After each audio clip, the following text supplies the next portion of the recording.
Hello guys, this is your friend and we are back with a new fanfic. Which is what if Naruto was rejected by Kakashi and joined Team 8?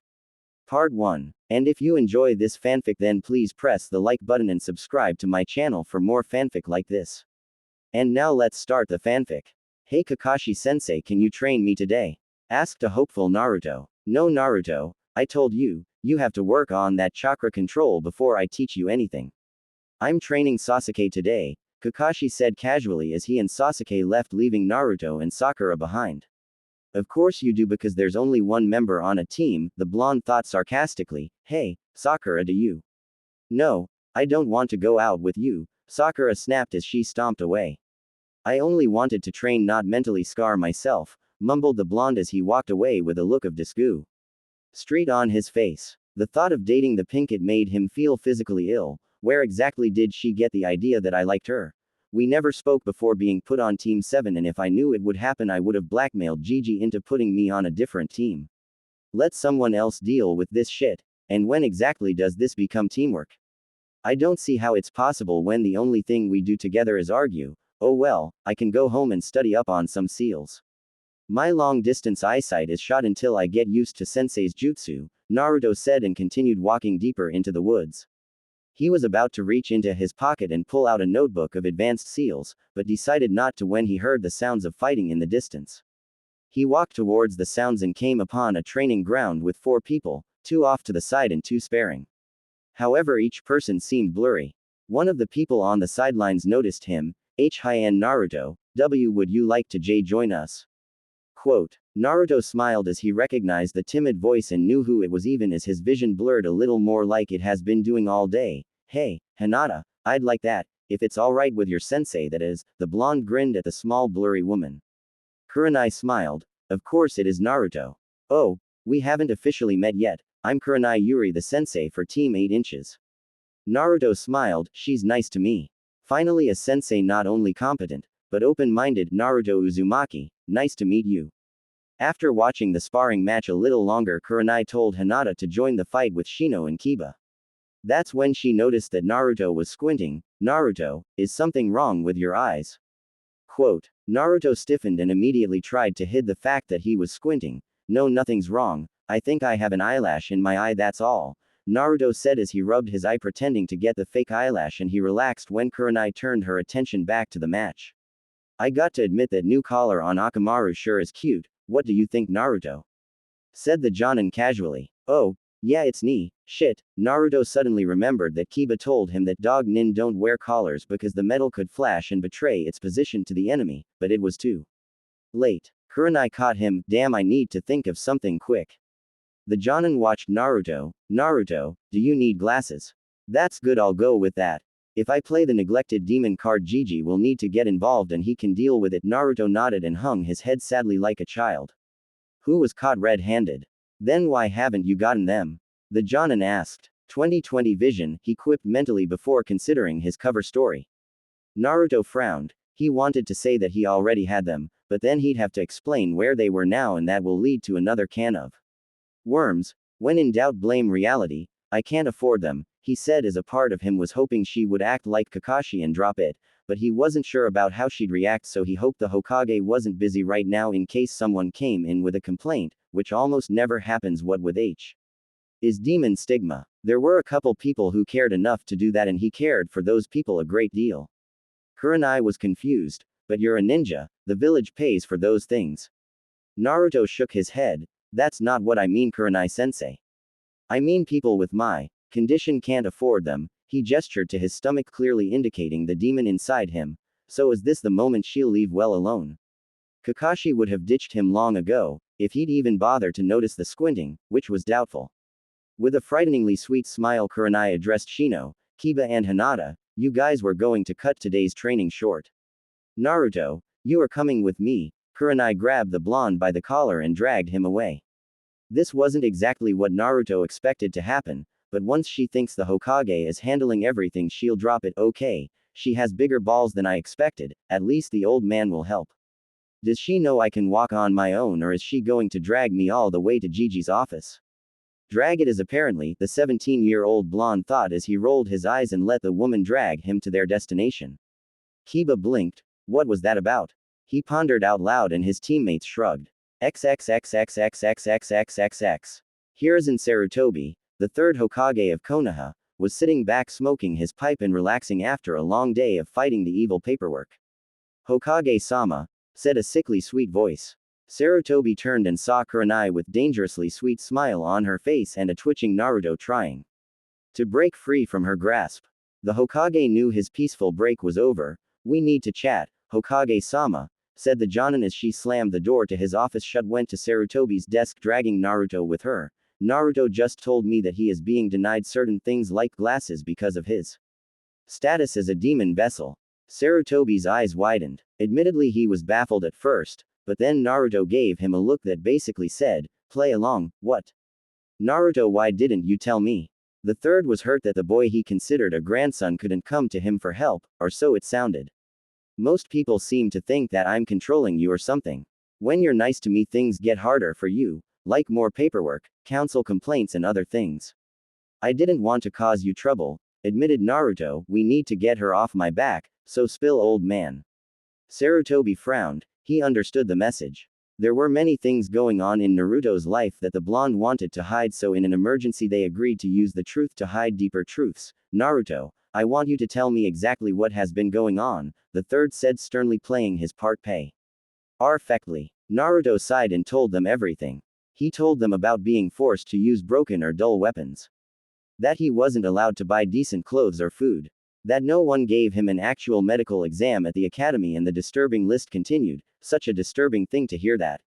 It was hard to think there was more to hide, and yet there was.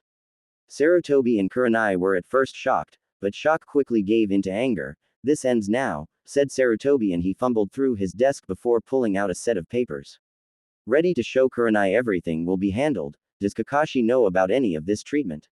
No, I don't think so, said Naruto with a frown. Nice one, make Kakashi look like an idiot. Now he'll never train me. Thank God for sensei. Kurenai raised an eyebrow. You've been on his team for 6 months now, right? Surely he noticed something during training. What has he taught you? Tree walking, Naruto said, earning a genuine twitch of annoyance from Sarutobi. And, Kurenai urged gently, hoping there was something else on this list. That's it, Naruto shrugged, pretending to not see the problem. Wow, she's seriously pissed, he thought as he felt killer intent roll off the Jonin in waves. Do you have everything handled, Hokage-sama? She asked. Kindly, meaning there was only one proper answer. Yes, Sarutobi said quickly. Good. If you need me, I'll be looking for Kakashi, she said with a dangerously sweet tone, but just as she was about to storm out, she smiled at Naruto. If you need anything, you can come to me and my team, Kurenai said before leaving. Naruto made sure the door was shut before smirking. I like her. Kakashi might die today. If so, I can't say I'll care. He should be training you seriously, Sarutobi said as he put away the untouched papers. It's fine. I would have liked to get to know him, but, Naruto trailed off as if thinking about something. Yeah, he won't approve of a decision I made. Also, there are a few things he can't teach me since he lacks the it, like competence. Naruto insulted the copycat ninja, happily getting a chuckle out of the old man.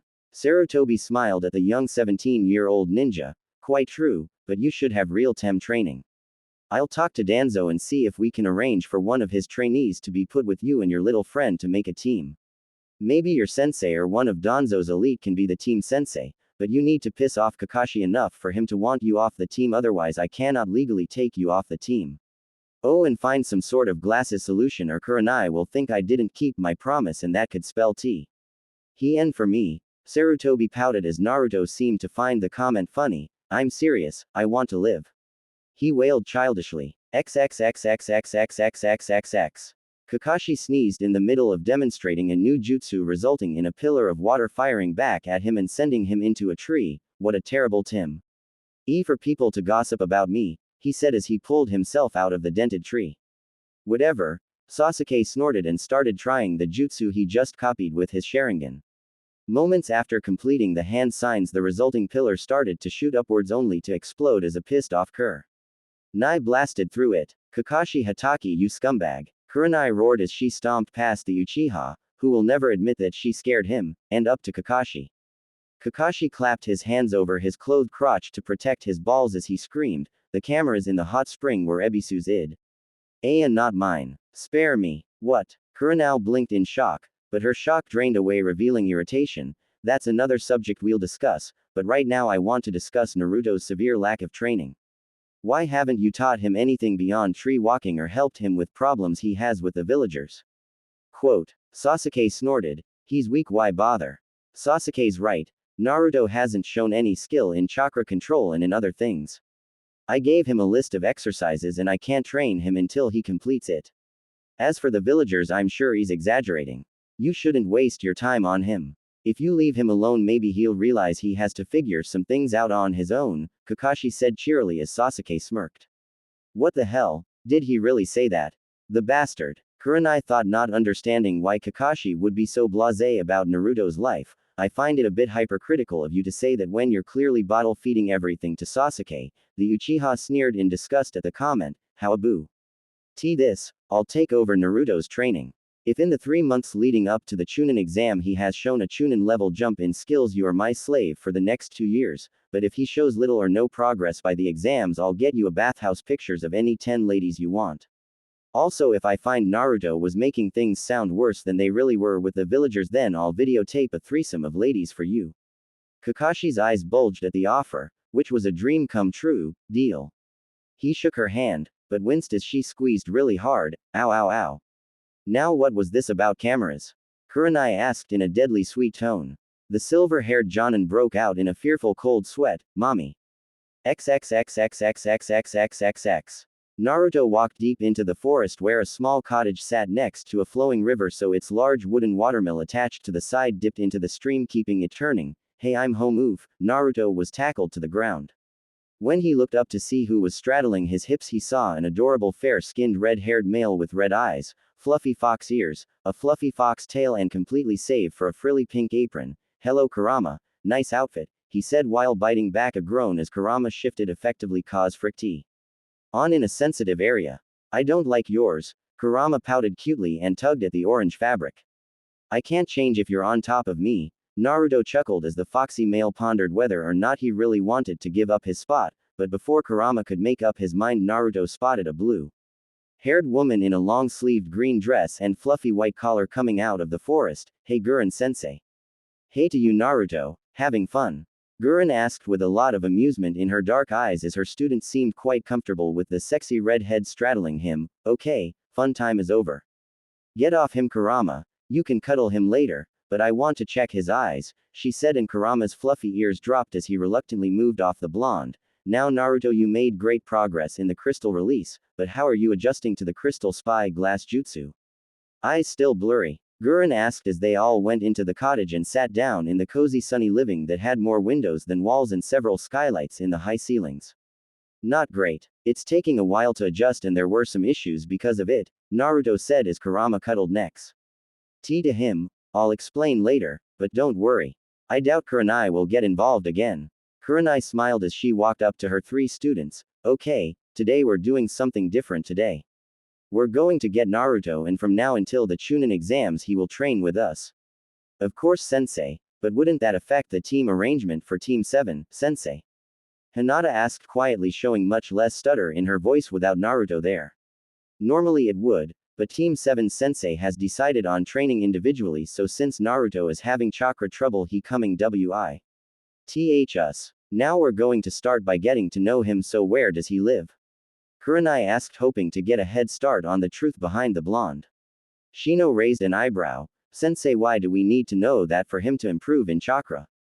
Quote. The Genjutsu mistress pouted when she realized she slipped up in her desperation to win the bet. I made a point to learn about you guys when we became a team, she said pointedly, hoping that would cover up her slip while avoiding the truth about the bet she made with Kakashi. If certain people found out about that, there would be a bloodbath and she'd be caught in the middle. Yeah, but you never asked where we lived, Kiba said as his dog barked something for him to translate, and Akamaru wants to know why the individual training is taking 3 months when the exams are coming. For a moment Kurenai considered trying to avoid the truth again, but sighed, forget it. This will go smoother if you all knew, but don't let anyone know, especially Naruto. I don't want him to think I only took up his training because of this reason, understand? Kurenai asked and sighed in relief when her genins nodded seriously, supposedly understanding the gravity of the situation. Of course, if they didn't now, they soon will. Okay, where do I begin? You know how I dragged Naruto away yesterday. They nodded, curious as to where this is going. Well, it turns out he needed glasses. What, and the idiot didn't know how to get them on his own. Kiba chuckled, but his laughter died when he saw the very serious look on his sensei's face and he promptly shut up. Perhaps I should warn you all first. There is a reason Naruto can't do some things or isn't allowed some commonplace needs, but I can't legally tell you. I have a feeling you will all learn what that is the more you spend time with his, so you must keep this in mind. The old saying, a scroll is not a kunai, understand? Don't judge him, Kurenai stated seriously. Shino nodded as his teammates took more time to digest what they were told in silence. We won't, sensei. If you say so, that's good enough for me, he said, and succeeded in settling his teammate thoughts on the matter. Thank you guys, but you might not like what I did. You see, upon speaking to the Hokage about Naruto, I asked him what training he was giving. Kakashi only trained him in tree walking, so I decided to have a chat with him. We ended up making a bet. If I can prove Naruto was telling the truth about not being allowed certain things and can become a skilled ninja, then Kakashi, let's just say he owes me a few favors. And if you can't? Shino asked. Kurenai smiled nervously. He gets to pick 10 women for me to get pictures of and videotape an encounter between 3 women. She winced as her 3 students paled. You see the potential danger here. No shit, sensei. What if Naruto, the fucking dead last, doesn't show a lot of improvement and the pervert sensei picks my mother or sister and they hear about this bet and my involvement?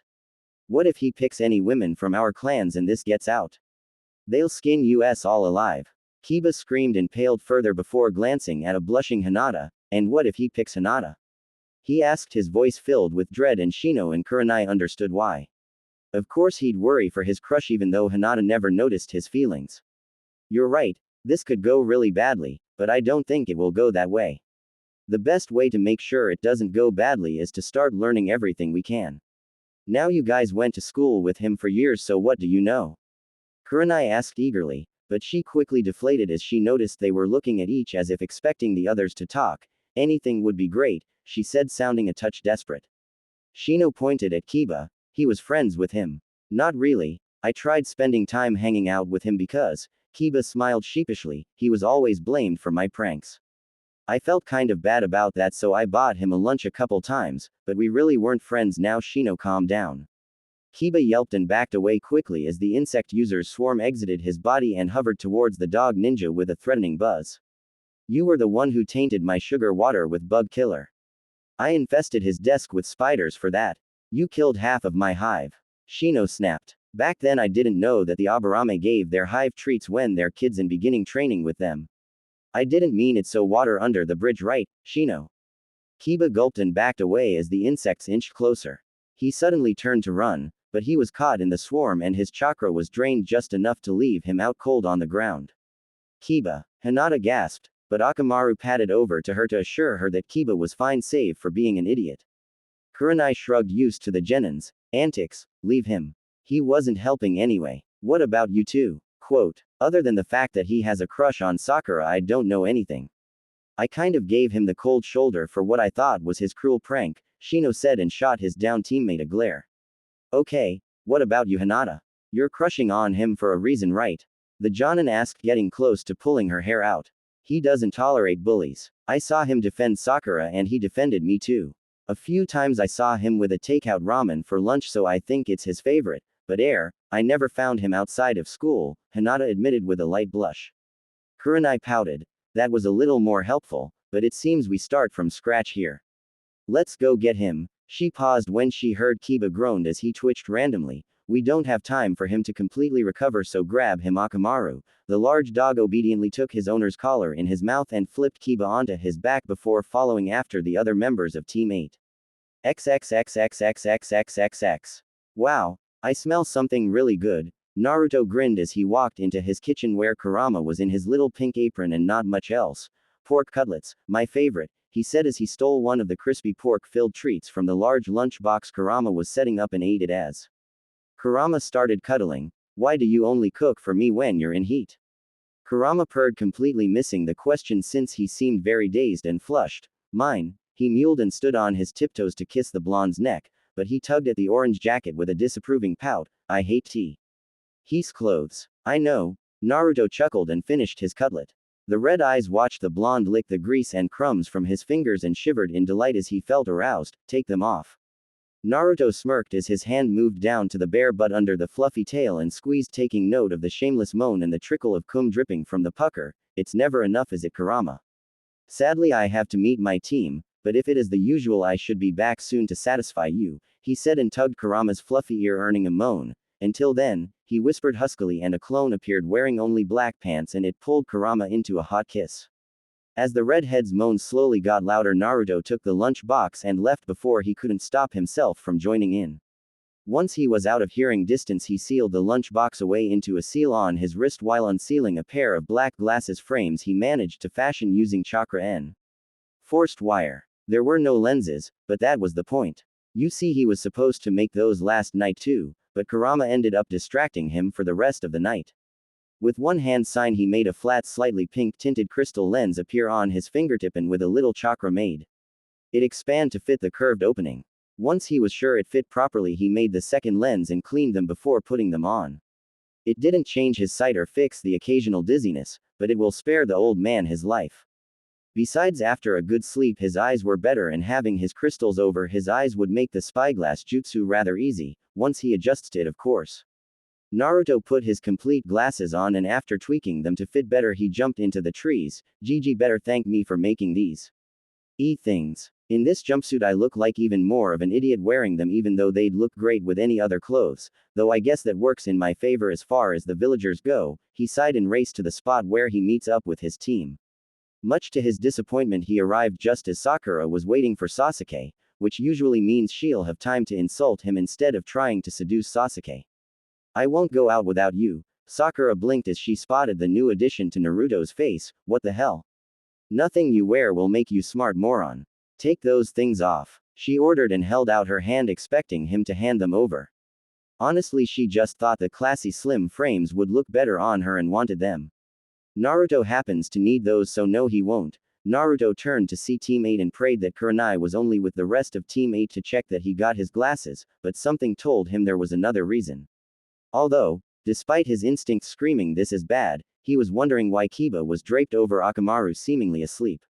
Very curious. What? No, he doesn't. He most likely lied to you for a prank. We know how much he loves those. Sakura chuckled sweetly, trying to play nice, but eyes hard to trick. People, when they just saw you chewing out someone you clearly don't know as well as you should despite being on the same team for a while. Kurenai frowned as she realized the issues with Team the 7th of may be bigger than she thought if Naruto has to hear this kind of crap all day, and she started liking the thought of getting Naruto out of here. Where's Kakashi? He won't be around for another 3 hours or so, Sakura said with a huff. Well, I wanted him here when I did this, but oh well. Naruto, Kakashi agreed to let me take over your training for the next few months, so could you come with us? Kurenai asked, though it sounded more like an order. Naruto gaped. What? No. I need to piss off my lazy sensei and get sent to a new team, and Kurama needs me. He thought in horror. Kurama can get wild and is known to dispel clones when he's in heat, so once that happens he'll be a walking road on because of the memories he'll no doubt receive. That and Kurama should not be left alone for more than a few hours when he's in heat. Sakura shrugged. He's your problem then. Don't say you weren't warned when this bonehead screws everything up. We'll see. Come on, Naruto. Kurenai snapped, rather irritated with the bitch, and she grabbed the blonde by the collar and dragged him with again. What is it with all this dragging? Naruto sighed mentally. I won't be very useful on a mission if I'm being dragged, Kurenai-sensei, he pointed. Oh. Oop, the second Sakura was out of sight. Oh, sorry, Kurenai said sheepishly as she let him go. Actually, we weren't going to go on a mission with Kiba like this. Instead, I thought it'd be a good idea to take some time to get to know you, so how about we go to your house and have a chat? Sensei did the same for us, Shino said, kind of lying about his sensei's methods. After thinking frantically, he decided to take a chance. I actually have an apartment. I really hope Konohamaru is in a very good mood today, he mentally prayed to every god up there. Kurenai smiled. Then take us there, she said kindly, despite being very eager to get down to business. Sure, Naruto said, inwardly panicking as he mentally contacted his clone who was busy To buy his clone some time and avoid any villagers, he decided to go the long way around the village. Strangely enough, Kurenai didn't like that option. Wouldn't it be faster if we cut through the village? The Jonin asked. I prefer going this way, Naruto said, wondering why she would question that after everything he told her in front of Gigi. Did she want him to get within range of the villagers? Granted, they wouldn't try anything if he was with Team 8, but there was no point in provoking them either. It could make things worse for the next time he was alone. XXXXXXXXXX. Ah, so good. Kurama screamed as he was bent over the counter and had a vibrator thrust deep into him, hitting the prostate with each thrust. The clone smirked as the cute red head moaned and squirmed under his teasing, "You're such a today. This must be the peak of your heat," he said before grabbing the fluffy tail and giving it a few firm strokes. Kurama's eyes rolled back. Oh god.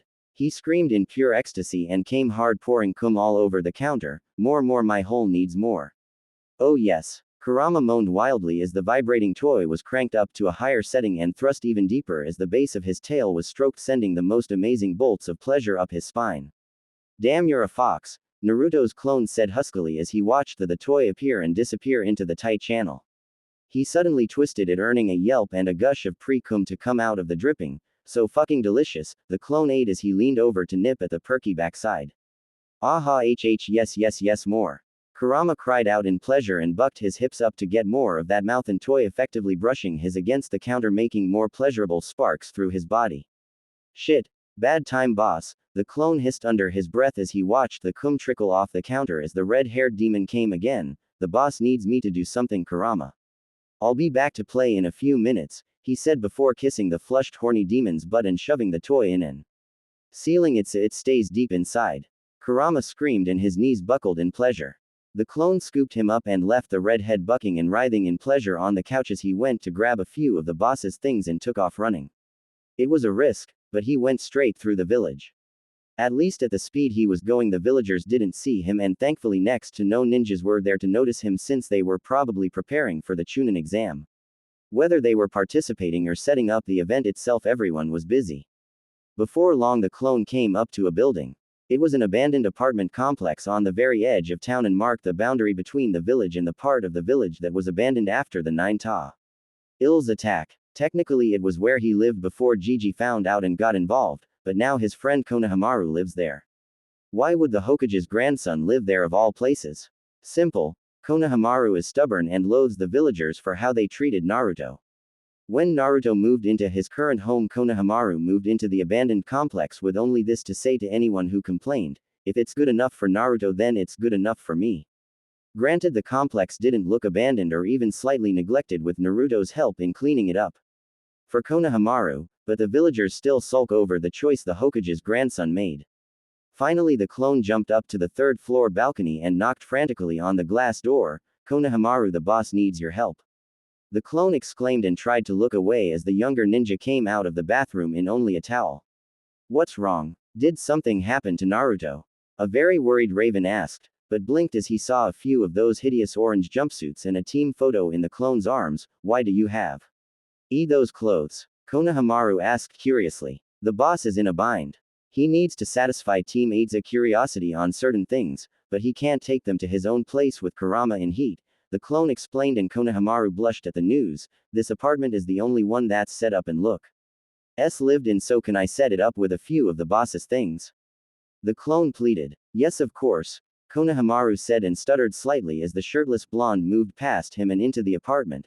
I haven't cleaned up, Konohamaru said, a little embarrassed at the ramen bowls randomly placed around the apartment, even in his bedroom.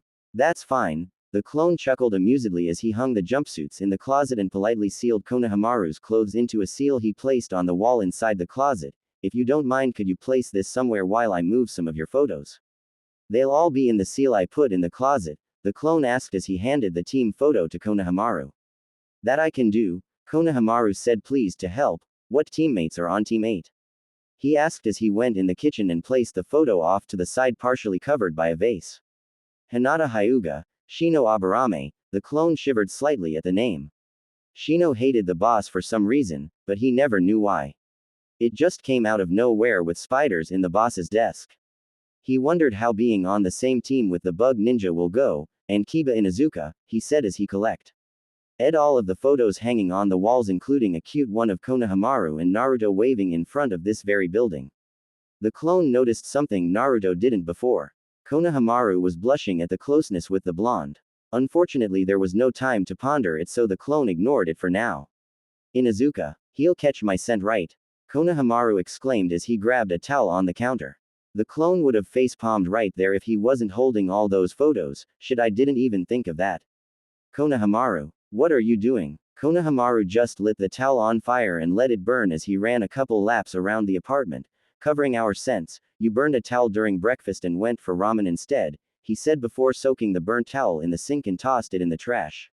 With a ramen bowl on top. You're brilliant. I'll tell the boss and seal these away, the clone said, making the young ninja blush, and put the photos safely away in the closet seal. But when he turned to leave through the bedroom side of the balcony, he ducked down as he spotted the boss and teammate W. Alking towards the building. They're coming, he said as he stayed out of eyesight and dragged Konohamaru out of eyesight from the kitchen side of the balcony door. Are they gone? Konohamaru squeaked as he was pulled up against a strong chest and blushed violently. Yes, they're in the building. In a second we can leave through the balcony. The blonde stiffened as he spotted a horny and Kurama perched on the balcony. Kurama, let's go home. The young raven gasped as the clone opened the balcony only to be tackled by the horny demon, and was dispelled almost instantly. Kurama mewled at the loss of his toy, and much to Konohamaru's horror, the demon's lust-filled eyes zeroed on him. XXXXXXXXXX. So is it nice being on the same team as your crush? Kurenai asked, using the only piece of information she had on the boy to start the conversation. My crush. Naruto blinked, absolutely baffled at what the Jonin meant. Sasuke is, so not my type. Kakashi has a nice, but I prefer some common sense. No, she isn't talking about her, is she? Who's my crush? Quote. Kurenai flinched as she noticed there wasn't any sign of deception and realized she may have already started with incorrect information. Sakura, she answered, and knew she was wrong the second it came out of her mouth. Perhaps it was because Naruto looked visibly sick at the thought. I'm gay. Always was. Never liked any girl that way. Why does everyone seem to think that I like Sakura? Naruto asked, legitimately confused. Of all the secrets I hide on a daily basis, my isn't one of them. Hinata blushed. Why, you're gay? She exclaimed, a little disappointed. Shino seemed stunned, however, and Kurenai just looked really happy that she learned something, which baffled Naruto even more. Akamaru didn't too surprised, but he may have been too distracted with keeping Kiba on his back to react. Nothing against you, Hinata. If I were straight, I'd definitely fall for you, but I never was, nor did I hide it. Who started that rumor anyway? Naruto asked, trying to bide time for his clone, but also wanted to cheer Hinata up. He always knew about her crush on him, but his subtle hints went unnoticed. I heard it from Ino, I think, Hinata stuttered, slightly trying to control herself. It hurt a little, but Naruto was only being honest and she couldn't blame him for that. Why would she think that?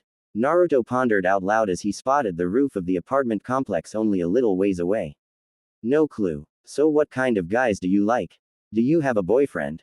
If you do, we should get him and go to the center of the village to chat, Kurenai said more casually. And she felt, if she could get them into the village and watch the reactions, then she can see how bad the villagers are. Naruto mentally winced. Kurama won't like this, but I can't tell them, let alone have them meet, least of all now. Naruto sighed. No boyfriend, I guess I like the calm silent tip. The blonde said, and it was true. Kurama is normally like that unless he was in heat, but Naruto twitched and took a step away from Shino when he realized his description matched the bug ninja, and those who don't hate me for unknown reasons. About that, Shino said softly with a light blush appearing just above his high collar, I was mistaken. I thought you were responsible for a nasty prank that damaged my hive, but you weren't, and I apologize, Shino said sincerely. The blonde looked very relieved. Okay, I understand. It's not like you're the only one who thinks I'm a prankster. You'd think Chunin instructors would be smart enough to peg the right troublemaker, but I guess not, he commented like the naive fool he was pretending to be. Obviously he knew he was accused simply for the chance to punish the demon, and that's all. They all knew the truth, but preferred hurting him instead of doing their jobs. What he wasn't sure about was why Kurenai was taking in every piece of information like her life depended on it. Did it? What's with Team 8 all of a sudden? Yes, you'd think so, Kurenai said calmly as she pondered the point. Any Chunin should be able to handle academy students without mix-ups like that. Naruto should never have been blamed for things he never did. There was only one reason she could think of for the blaming was simply because of Naruto's burden, which made it more likely that Naruto wasn't lying at all about how he was treated. This was made even more clear when she saw the building they were approaching. "You live here?" She asked, a little disturbed that Naruto was so far out on the edge of the village and right near the abandoned part of the village that was deemed unstable after the Nine Tails attack. Naruto nodded. "I have for years," he said smoothly. It wasn't quite a lie after all. He didn't say that he still lived there. Just as he guided them into the building, he felt his clone dispel. "I forgot to clean up. Just head to the third floor." He yelled and took off so fast that he was a blur and no one had time to protest. The second he raced into the apartment, he made a clone, and as the clone began gathering ramen cups as an excuse, he tried to drag Kurama off Konohamaru. Kurama let him go. He hissed as he pulled the redhead's mouth off of Konohamaru's, which was now quite hard and weeping. "But he's tasty. Can he play with us too?" The horny demon moaned as he nuzzled the tent that was pitched in the blonde's orange pants, which was no doubt caused by the clone's first memories. "Now's not the..." Naruto's eyes nearly popped out of his head when he spotted a flushed and panting Kono Hamaru laying on the floor with his legs spread wide, revealing everything. "Konohamaru, why aren't you dressed?" Konohamaru blushed brightly as he covered his privates with his hands. "You sealed my clothes," he hissed, incredibly embarrassed that he wasn't in front of his crush no less. Naruto face-palmed at his idiocy. "Shit, Naruto froze mid-apology when he heard the door open. He grabbed both Konohamaru and Kurama and leapt out onto the balcony. "Naruto, your hand," Konohamaru squeaked as he felt the blonde's hand on his bare butt, which begged to question where his towel went. "Sorry." Naruto gasped and set Konohamaru down, but twitched as he felt Kurama sucking his fingers. "Not now," he hissed and held them back as Team 8 spread put in the apartment. If they moved, they'd be spotted for sure. As they waited for the clone in the apartment to provide a distraction so they can get away, they became aware of a faint buzzing noise. "Kurama, do you still have the vibrator in you?" Naruto asked, making Konohamaru blush at the thought and bury his face in the blonde's chest. The clone smiled awkwardly as he saw Team 8 enter the apartment without even knocking. "I'm sorry, everything is." The clone blinked as they brushed past him and began looking around. Akamaru, and by extension the unconscious Kiba, was the only one who seemed to wait to be allowed in. "Such a mess." He finished his sentence feeling rather snubbed as he gestured for Akamaru to come in, but he froze in horror as he spotted what was Konohamaru's towel on the kitchen floor. "That's fine. How much ramen do you eat? And what's that smell? Did you burn something?" Kurenai asked as she went into Naruto's bedroom, or what she thought was the blonde's room. "I accidentally burned breakfast along with a towel," the clone said as he casually stepped on Konohamaru's towel and slid it along the floor until it was right next to the lower cabinet. Once he saw Akamaru go look over the living room with Shino as Hinata went into the bathroom to look around, the clone bent down and tossed the towel into the cabin. "Oh, Shino isn't very good at cooking either. Would you like some pointers? You shouldn't eat only ramen, you know," Kurenai said pointedly. "Deja vu," the boss said the same thing after learning that's 50% of Konohamaru's diet. The clone mused as he recalled the boss's discovery, which was actually when he was helping Konohamaru move in this very building. Naruto always thought Konohamaru just brought extra ramen so the blonde got a lunch during the academy, but the ramen was really an addiction on the Raven's part. "Thanks, Kurenai-sensei," the clone said politely. "But the boss can cook just fine. Right now he needs to get off of the balcony." The clone thought, panicking slightly as he heard Kurenai walk around in the bedroom. If she decided to look outside onto the bedroom side of the balcony, the boss was screwed. It wasn't easy since the apartment, while fairly big, was only 3 rooms. The living room, dining room and the kitchen were all one open room, so with the bathroom and bedroom that is only 3 rooms. All of which had views to the balcony. Even the bathroom, which was right across the hall from the bedroom, and when the door is open you can see straight to the balcony. "We really should get you some different clothes too.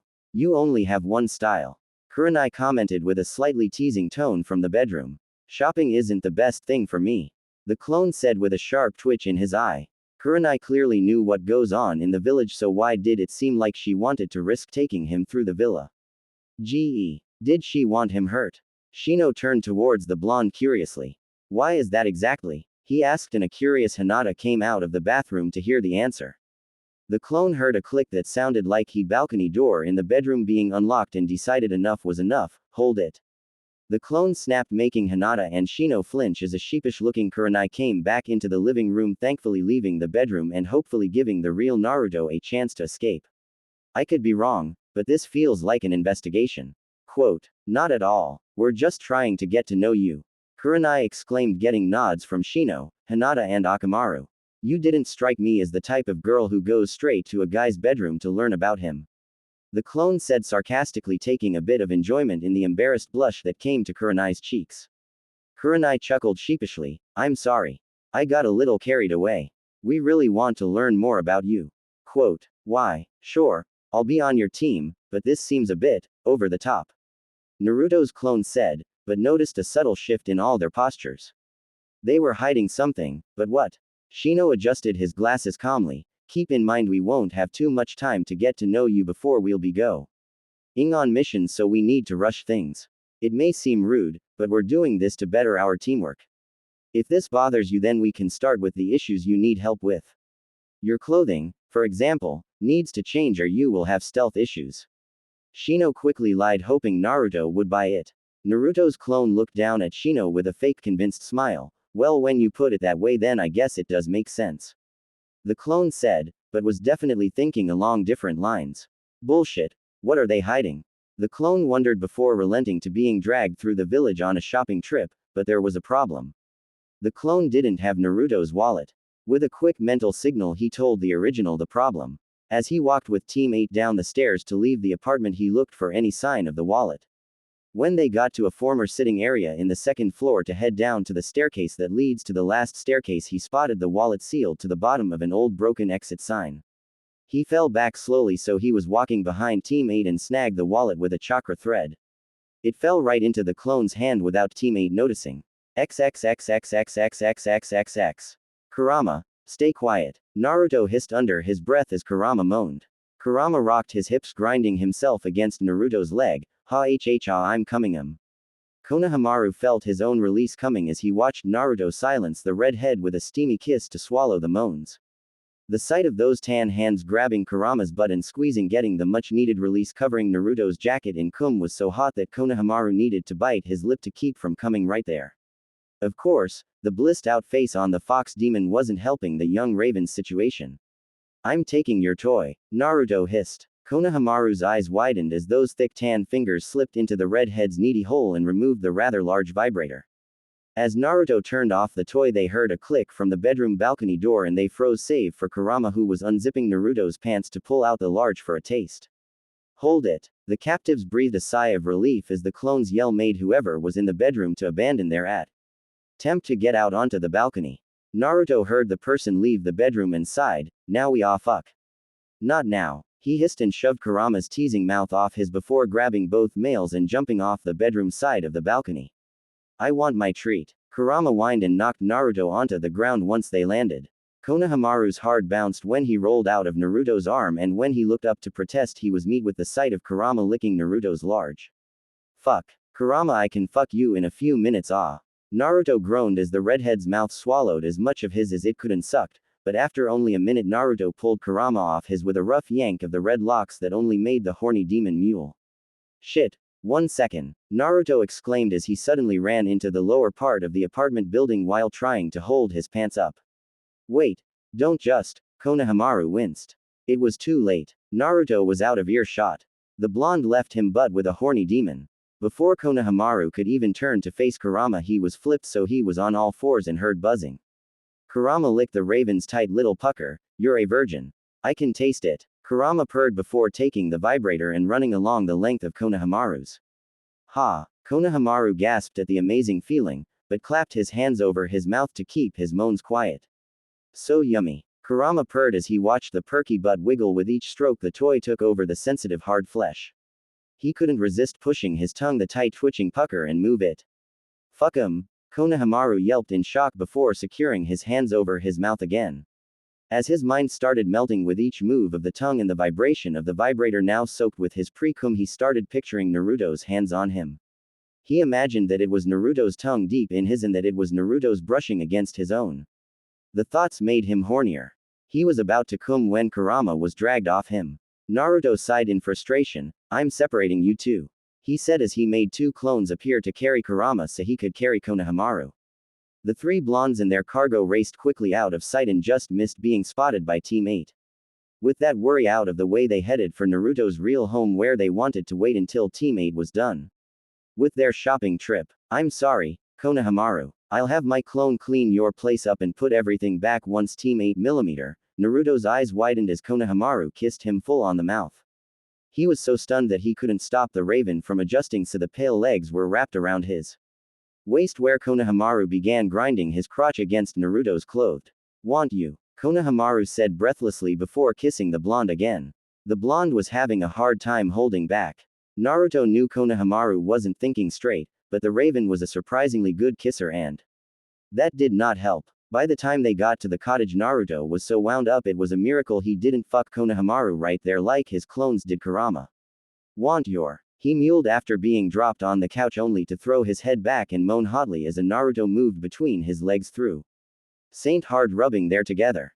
Tell me that when you're in your right mind and then I'll you. Naruto groaned and with one thrust at just the right angle he watched Konohamaru cum spraying thick white ribbons of cum onto their chests before the raven passed out. Naruto. Oh, me. Kurama screamed as he rode the clone laying on the floor as the second clone used the vibrator to tease the red head nipples while playing with the sensitive fluffy ears. XXXXXXXXXX. Kiba slowly came to and realized he was on Akamaru's back, but facing the butt end of his canine friend and a little sore as if he fell off a few times, which he did during the shopping. Before he could complain though, he noticed something odd. As the rest of his team went to check out, the demeanor of the usually friendly store clerk changed. The clerk was now sending Naruto a harsh glare. However, once the rest of his team returned, the glare that made the blonde so tense vanished. Akamaru, he whispered knowing his friend could hear him. I need to see something. Go out ahead of everyone and slowly drop back behind everyone. He explained, getting a growl of understanding in return and continued pretending to be out cold. It was a huge difference. At first, when they were walking ahead, all the villagers seemed so cheery and friendly, but as Akamaru dropped back he saw flat out hate and every bit of it was directed at the blonde, which explained why Naruto was so tense. The villagers looked ready to kill him and they were smart enough to not show their feelings even in front of Akamaru. Something about that deeply unnerved the dog ninja. Kurenai sighed as she let Naruto go home. I didn't see anything off, she said, a bit concerned about the bet. You're wrong, sensei, Kiba said as he easily got off of Akamaru, implying he has been awake for a while. Kurenai frowned. What do you mean? Danzo poured out 4 cups of tea and set them out on the table in front of Naruto, Gurren and Hiruzen. So, Naruto, tell us what's going on. It had better be serious or I'll be pissed that you called us at 4 in the morning.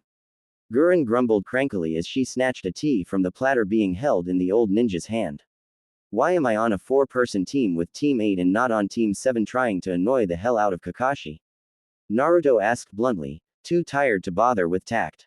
Gurren seemed to suddenly become alert and glared at the stunned old ninjas. We're supposed to be hiding Naruto's wandering demon issue fro. Getting out and you twats authorized him to be moved to a team where 2 people can either see or analyze chakra and the third can smell foxes. Are you mad? Sarutobi whimpered in fear as he cowered behind the only slightly less scared Danzo. I didn't authorize any team changes. Don't crystallize my nuts again. What? Naruto blinked in disbelief. Kurenai told me Kakashi agreed to this team change, so are you saying they both went behind your back? Honest, I knew nothing. Sarutobi yelped in fear as Gurren placed her hands together in a hand sign. All I know is that Kurenai came hours ago asking for a team mission, which, I guess, did seem weird. She never came to pick up a mission without her team before. She didn't want you to see Naruto. Danzo concluded with a frown, but why? They want to investigate me. Naruto said bluntly and saw everyone looking at him in concern. I don't know what happened, but after Kurenai's sudden protective rampage she went after Kakashi when she left your office. Something happened between them and now Team 8 is trying to learn as much as possible, even where I live. Gurren winced, as Kurama still hidden. Last I saw him he was in heat. Naruto nodded as he rubbed his eyes tiredly. I was able to make them think my home was Konohamaru's apartment, but that wasn't easy. You see, Kurama was at the end of his heat. You'd think two perverted old men would be less concerned about this and just ask for details on how Naruto was handling the fox, but both Danzo and Sarutobi looked concerned. What happened?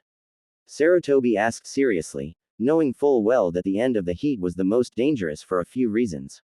One reason, of course, being that a powerful demon capable of destroying a village was running around in a horny state that will even drive a civilian so mad that something is going to be destroyed if they are not satisfied, or even during the satisfaction. Many clones were destroyed during the time of heat. He escaped the cottage and went after my clone who was preparing Konohamaru's apartment for Team 8. He got a hold of Konohamaru, but I checked. Naruto said quickly, reassuring the Hokage that his grandson was safe. Kurama only physically touched Konohamaru for a brief minute. He was affected by the hormones, but not poisoned. He's resting at my place for now. Quote. Sarutobi sighed in relief. Don't misunderstand me, Naruto, but sometimes I wish you didn't release Kurama without talking to me first. I get it, but I was a kid and Kurama was in a lot of pain because of the seal. I didn't think to ask if there was any issues I should know about, like a yearly heat season that can drive an all-powerful demon insane if not tended to every single time, or if the pheromones of a demon could have adverse effects for a human who didn't grow up exposed to demon chakra. Must have slipped my mind, Naruto muttered with a hint of sarcasm. To be fair, you two had no issue assigning guards to help Kurama until I became a ninja. Naruto commented, knowing only a few trusted root agents were used, but that both Sarutobi and Danzo picked from the root agents. Admittedly, Naruto knew it had to be done back then, but nowadays he hated thinking about Kurama having with random people.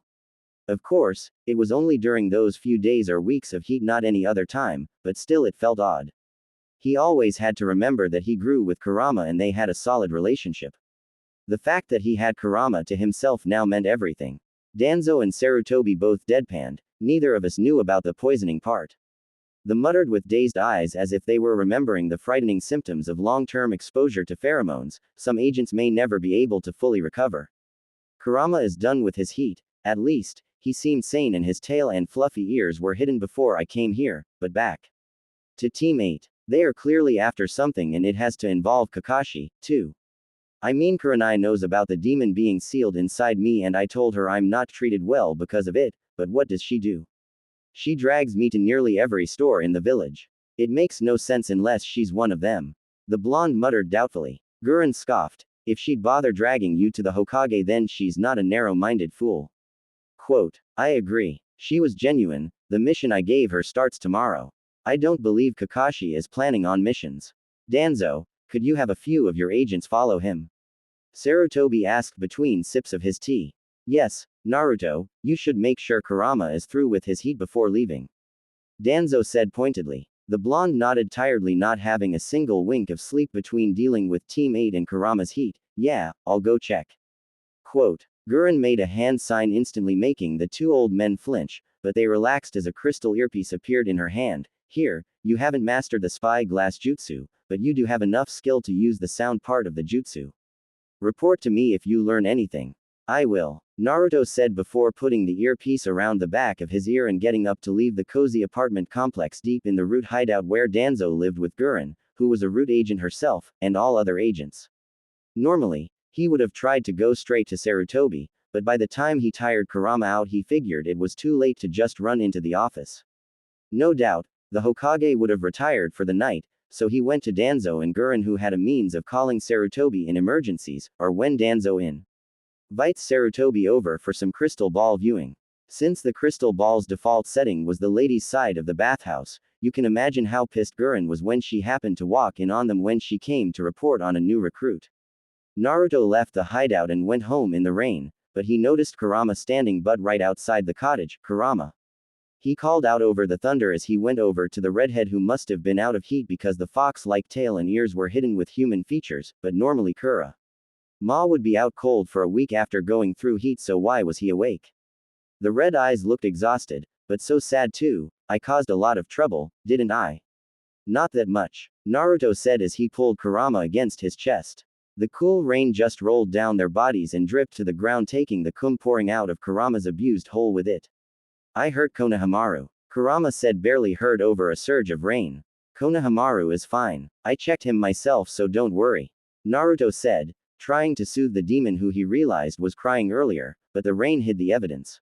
You shouldn't blame yourself. I'm happy taking care of you and I won't let you do anything that'll expose you or lead to someone getting hurt, he said and pressed his lips to Kurama's.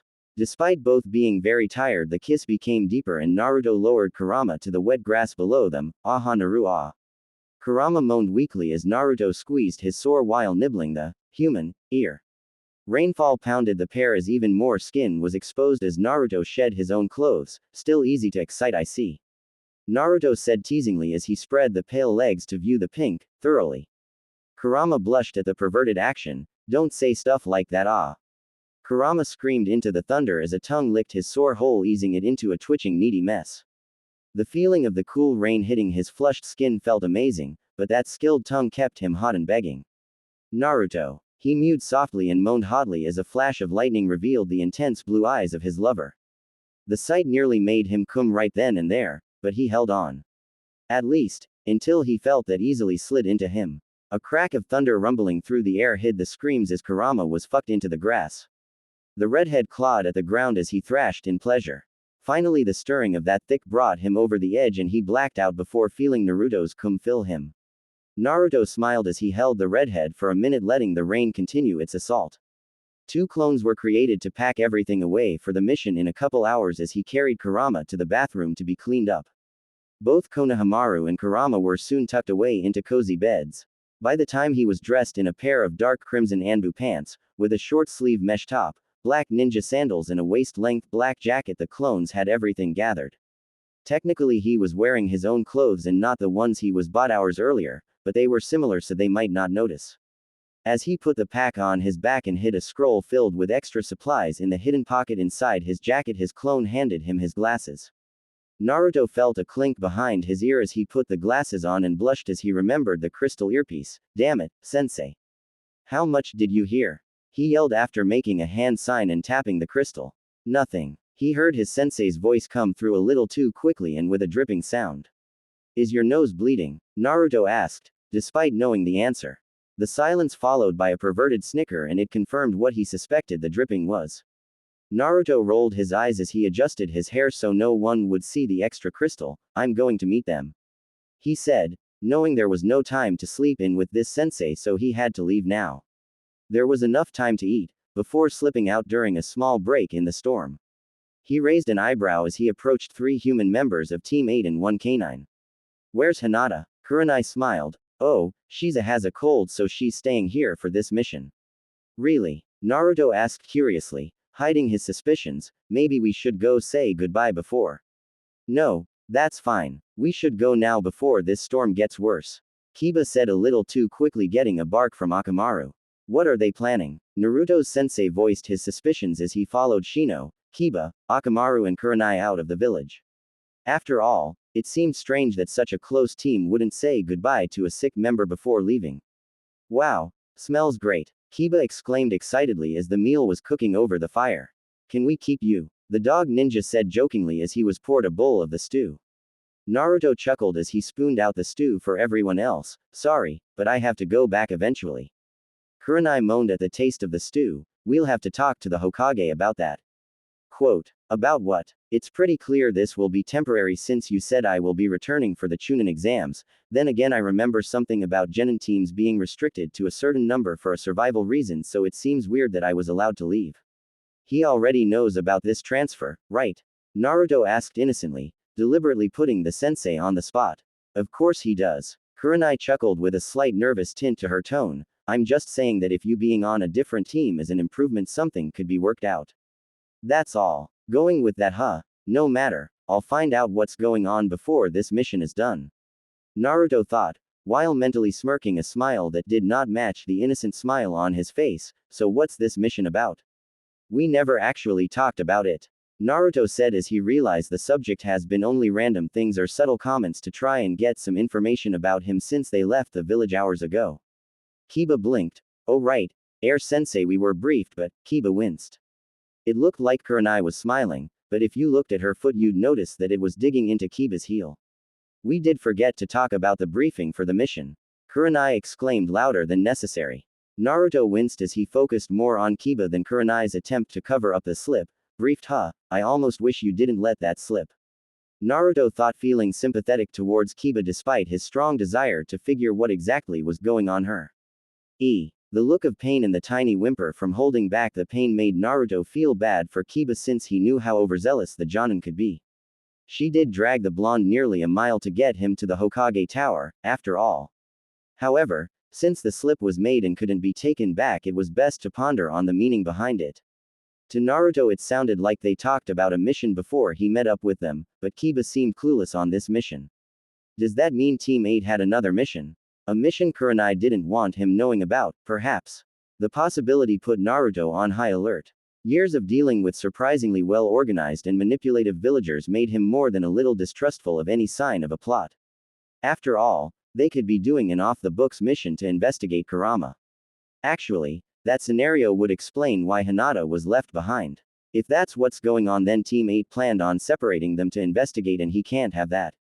He had no idea if this was the case since they shouldn't know about Kurama even with that close call at Konohamaru's, but if it was, Naruto was determined to keep Kurama safe. I guess this new team arrangement threw us off. Shino commented matter-of-factly. Yes, it has. Kurenai exclaimed, happy one of her students could play along, and was relieved that Naruto seemed to buy the lie. Okay, we're on a treaty-type mission. Quote. Kiba groaned a little as he flexed his hurt foot slightly. Treaty what? He said with a strained voice. Poor guy was clearly in pain. Oh, it's just a fancy way to say that we're going to try to negotiate a treaty. Kurenai explained. Shino was the confused one now. Why are we going and not the Hokage? Kurenai smiled. The people we're going to see don't like the Hokage, or any ninjas actually. They're a tribe of people hidden in the southernmost forests. Many villages have tried and failed in some rather embarrassing ways, especially if you consider that no village has ever been get through the civilian level lands. They're civilians. Kiba gaped in shock. It's not too shocking. Civilians can be dangerous. Naruto commented casually. It was out of pure habit. After all, he's used to being with Team 7 who were oblivious to everything about him, and really why should Team 8 be too much different? They had no reason to take that comment as anything other than an innocent comment. At least that's what Naruto thought, but the awkward silence and shift in his new teammates' postures that followed indicated something suspicious. The Jonin cleared her throat almost nervously. Well, yes, but they have. It's hard to explain. This tribe seems to have a way to knock out ninjas before we can get close. They don't seem interested in killing since they haven't killed anyone, but whatever drug they're using is very effective. Our goal is to enter the village and propose a treaty. Sounds fun, right? Kurenai said cheerily. Naruto frowned. They only hate ninjas. They have no issues with other villages or merchants. He asked, trying to recall something Kurama mentioned about a series of tribes when he was a kid. Kurama actually never liked that Naruto wanted to be a ninja for Konoha. After Naruto released him, he tried to convince Naruto to leave the abusive, narrow-minded village in subtle ways, like telling him stories of other places and non-ninja fighters. The only reason Kurama gave up trying to get Naruto to willingly leave the hateful village was the constant effort and care from people like Danzo and Hiruzen. Also, there was that rather shocking discovery of Naruto's crystal release, which required training to control, whether he became a ninja or not. Of course, it wasn't the occupation the demon hated, but more the village itself, which made sense considering how Naruto is treated by the majority of people there. Kurama still stayed despite Naruto making his choice to stay and hasn't left the blonde's side even though he was free. Those thoughts made Naruto feel a warmth in his chest. Actually yes. Kurenai said, not realizing she pulled the blonde out of some very deep thoughts about a certain fox. The Pelotnota tribe is quite open to other travelers even though they're still rather secretive. Civilians can pass through safely, but ninjas are stopped cold before we even reach the borders. Sounds like a very difficult mission. Why are we trying so hard? Shino asked curiously. Safe passage to the mountains to reach other villages and research the plants that we haven't seen before. It is important even though it seems like the Hokage is randomly picking teams for it. At this point he's just trying any team to see if one manages to win their favor. Kurenai admitted, knowing it might be a little disheartening to know the Hokage didn't pick them specifically thinking they'd complete the mission. Of course, she kind of wanted to not let Naruto know that he wasn't even supposed to be on this team, so she had to let him think this was the Hokage's intention for now. Naruto raised an eyebrow and tweaked his rose-tinted glasses. So what's the difference? Why attack ninjas before getting close? but let civilians through. The only thing I can think of is how we travel. Kiba frowned. Could be related to the trees or some sort of markings. My clan has a system of markings on trees surrounding the puppy kennels we protect. We know nothing really is. Oh, maybe it's worth walking there. Shino nodded. My clan has a similar system around our hives. It wasn't considered before because they are civilians, but that could be a good idea. It will add a day to our journey if we want to find the road and walk it for the last leg of our trip. Are we in agreement? Kurenai asked and her students nodded along with Akamaru, who wagged his tail happily. Then that's the plan. Oh good. The stew is still warm. Yeah, lucky. Naruto chuckled, though he was as excited as they thought. In fact, he was suddenly quite nervous. Shit, I forgot to swap the bowls. He thought in a panic as the rest of the team moaned at the scrumptious taste of the food. Who doesn't like a hot meal? Naruto loves a good meal whenever the chance presented itself. To increase the hot meals on a mission, he put heating seals on his bowls and plates so the food would be a little warm even when they couldn't use a fire. Team 7 scarfed down their food too fast to notice, but Team 8 was different. He had to reconsider this before they notice. So what about for tomorrow's meals? We might want to avoid any fires leading up to the tribe's territory. Naruto said pointedly, hoping they'd buy it. Kurenai nodded thoughtfully. Yes. If the people of Pelotnoda take offense to something like our choice of travel, we can't risk lighting any fires from here on out. Looks like you may get your favorite, Shino. Quote. Oh. Naruto pondered as he looked at the bug ninja who was blushing lightly from the teasing. Kiba smirked. He loves sushi.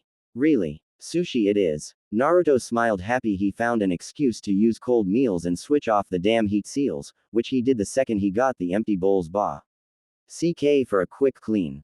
He never noticed that the blush on Shino's cheeks darkened ever slightly when he smiled. Naruto, be careful, Gurren warned through the crystal earpiece. The blonde didn't want to risk being heard, so he tapped out Morse code. Why? Single quote. We're tracking Hinata and she seems to be testing the civilians, Gurren explained. Testing how exactly? Naruto tapped back, getting a sinking feeling in his gut as they settled in their sleeping bags. We finally found Hinata. She's investigating the civilians. I'm not sure, but by sending out genjutsus of you, she's pissing off the civilians and then she's watching the reactions. It's like she's studying them and, by extent, you. They're digging into your life. Gurren said through the crystal. Naruto froze and glanced at the others sleeping in their own sleeping bags. Did she find anything? She discovered that Konohamaru lives in the place you claimed was yours. Unfortunately, she found out before we found her. Gurren reported. Stop her. Naruto tapped quickly. He knew the discovery of one lie will only make it more obvious that there's more out there and he didn't need them getting deeper. I'm on it. Gurren said almost too eagerly, and the evil snicker made Naruto feel sorry for Hinata. Hinata sighed as she finished setting up her campsite. It's done. This'll be my first mission alone. She felt her chest constrict as a wave of anxiety hit her, but she tried to literally shake the feeling away. No, I have to do this. I will do this. After a few deep calming breaths, she set out to see what she could learn about Naruto. To start, she decided to go check the apartment where Naruto lived. However, she decided to go through the village under a henge's Naruto instead of taking the forest path that Naruto used before. It was a decision she instantly regretted. You. Stay away from the Hokage grandson's home. A civilian screamed the second Hinata dropped down from the roofs she was jumping across to walk the little segment of land. You see, there was a section of land between the edge of the village and the area that was destroyed by Kurama. This section was devoid of trees and houses, so even a ninja had to cross on foot. It just so happens a few villagers took it upon themselves to guard the edge to watch out for the demon, and that Konohamaru was safe. The long forest path Naruto showed them before was the only way for him to get through without trouble. The hanged Hinata ducked a rock thrown at her and bolted across the bare section. Just before she got to the tree line, she felt something sharp zip past her head. She pushed herself to move faster and was soon out of range. What was that all about? Hinata gasped as she tried to catch her breath. She dropped the henge and looked back over her shoulder to watch the civilians. What did they mean? The Hokage's grandson. Hinata frowned and looked in the direction of what she thought was Naruto's home. Curiosity led her back to the same building she visited before, and she looked at the building. She activated her Byakugan and searched the building from a safe distance. Each room of the former apartment building was cleaned up and repaired, but it was clearly only for structural purposes. Everything had insulation, exposed drywall, and the pipes were turned off except Naruto's apartment. In fact, everything was cleaner than the last time. That's where Naruto screwed up. After Team 8 left Konohamaru's home, Naruto sent a clone to return everything back where it was. As an added bonus, and a thank you, the clone did some more cleaning and repairs in the rest of the building. You can imagine the problem.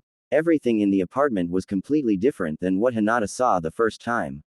Granted, Konohamaru wasn't there, for he was still passed out at Naruto's real home, but it didn't matter since everything from the photos to clothes were back in their rightful place.